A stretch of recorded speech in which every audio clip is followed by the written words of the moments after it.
नमस्कार दोस्तों, महाकाल न्यूज में आप सभी का स्वागत है। दोस्तों, इस समय अक्षरा सिंह और नीलकमल सिंह का जो विवाद है काफ़ी रेस पकड़ लिया है और इसमें बहुत सारे लोग जो है अपना अपना राय दे रहे हैं। इसी बीच रानी चटर्जी ने भी अपना बात रखी है नीलकमल सिंह के ऊपर और लिखी है, शर्म आनी चाहिए ऐसे लोगों को जो खुद को गायक कहते हैं।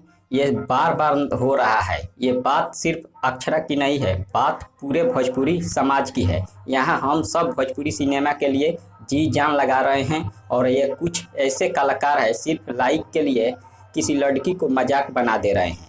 इतनी हिम्मत इन सब की इसलिए होती है क्योंकि कोई कुछ नहीं बोलता है। कितना सहेगा ऐसे लोगों को। वीडियो को रिपोर्ट कीजिए, बढ़ावा मत दीजिए। भोजपुरी सिनेमा से जुड़े लोगों से आग्रह करती हूँ, ऐसे चीज़ों को देखकर तुरंत एक्शन लीजिए। अब बहुत हुआ ये बकवास।